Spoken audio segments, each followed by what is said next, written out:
A day in my life as a content creator living in Tarlac. Hello mga Darcy, it's me, RM Manuel, and welcome to our mini vlog!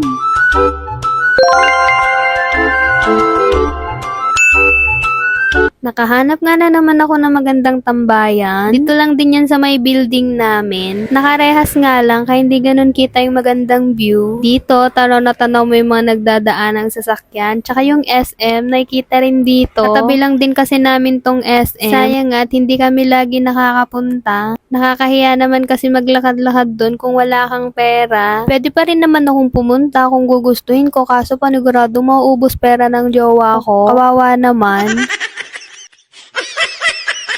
Katatapos ko nga lang dyan maligo at kumakain na naman agad ako ng cookies. Yung itsura ko parang hindi masaya sa kinakain kasi natutulala.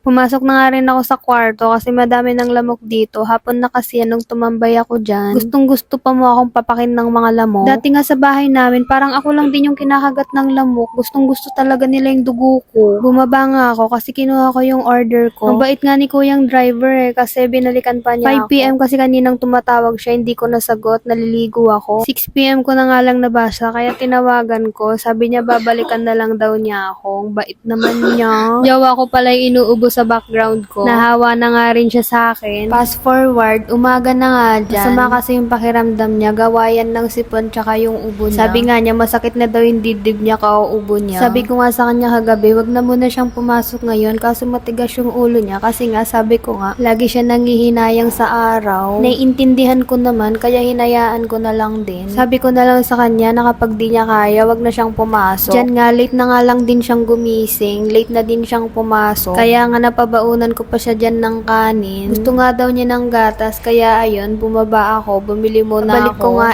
nakapagpainit na rin siya ng tubig. Masama yung pakiramdam niya, pero nakuha pa niyang mag-cellphone. Sa mga oras na nga yan, ay naglinis na rin ako. Naghugas na nga din ng plato, yan yung pinagkainan namin kagabi. Tinamad na ako maghugas kagabi, kaya ngayon pa lang ako maghuhugas.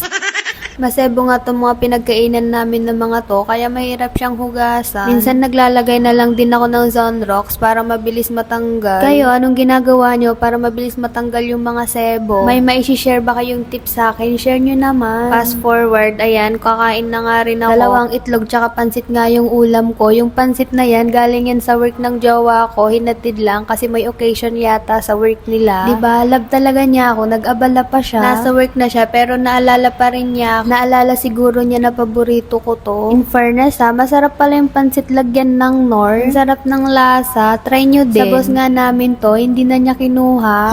Pangalawang beses na nga niyang bili to. Nung una, iniwan na naman niya dito. Patapos na pala tong video ko, kaya magpapaalam na ako. Bye mga Darcy. Thank you for watching. See you on my next vlog. Mwah!